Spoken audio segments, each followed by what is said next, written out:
limestone, marble, and ornate tiles.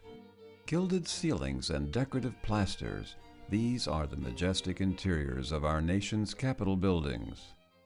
Each day, the uniquely skilled painters, plasterers, and masons of the architect of the Capitol work vigorously to preserve these national treasures which have been entrusted to their care.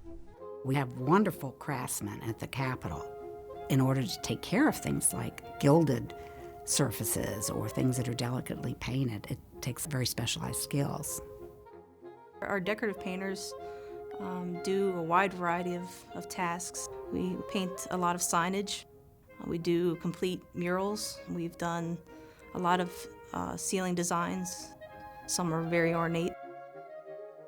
The first floor of the Thomas Jefferson Building in the southeast pavilion, the ceiling contains gold leaf and decorative plaster. Gold leaf takes a lot of patience. If you can get it like that, so that when you stick it on there, it's all nice and flat. Then I slowly take it to the surface. Once it's there, I push it with the brush itself. Gilding is a very meticulous task, but it's very rewarding when it's complete.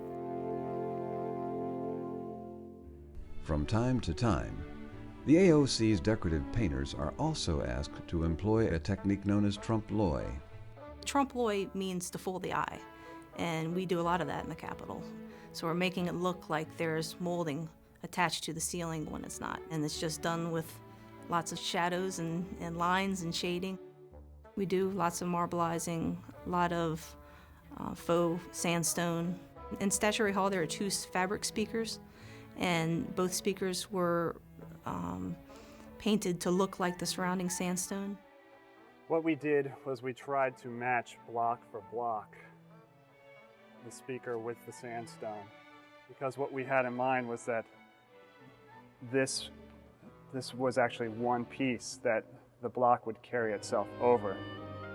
While the AOC's artisanal painters work with paints and brushes, the ornamental masons and plasterers ply their trade with trowels, hammers, and sand.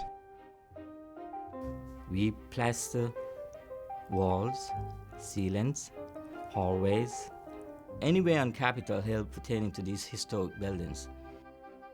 Recently, a portion of decorative ceiling in the Dirksen Senate Office Building needed some delicate restoration work. We had a broken zodiac in one of the committee rooms. I had to make one claw and one part of a tail and resculpture that by hand, cure it, and then set it back in place. Not all of the AOC's craft work is decorative. Keeping buildings up to code while preserving their historic integrity is another challenge. The approach is to make it as seamless as possible, to not do a modern ramp in a historic setting, but to design the ramp such that it looked like it was always there. On some of the more ornate ceilings, the AOC has discreetly installed sprinkler heads. Putting in fire sprinkler systems in any historic building is a challenge. The trick is to camouflage it within decorative painting, within decorative plaster, and so a great deal of effort goes into where sprinkler heads pop up and out so that they can do their job. With historic accuracy in mind, AOC's employees use various methods to reference the past.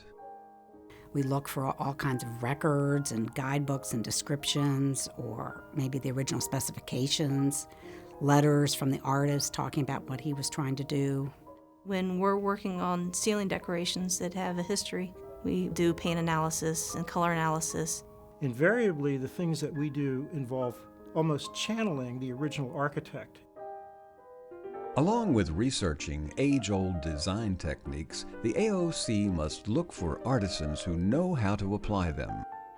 The ability to go out and find young people who can do this is becoming increasingly more difficult. So it's very important that we have a younger workforce to work alongside of the older workforce to maintain continuity. Preserving our nation's landmark structures for future generations is meticulous work, but comes with distinctive rewards. Give me a great pleasure whenever I finish plastering something. I can stand back and look at it for many years after, and I appreciate knowing that I had something to do with it. We have a very talented and well-rounded crew right now, and the more decorative painting we do in the Capitol building, the more we're requested to do. People go into the rooms and, wow, you did this in there, yeah, and we're proud of that.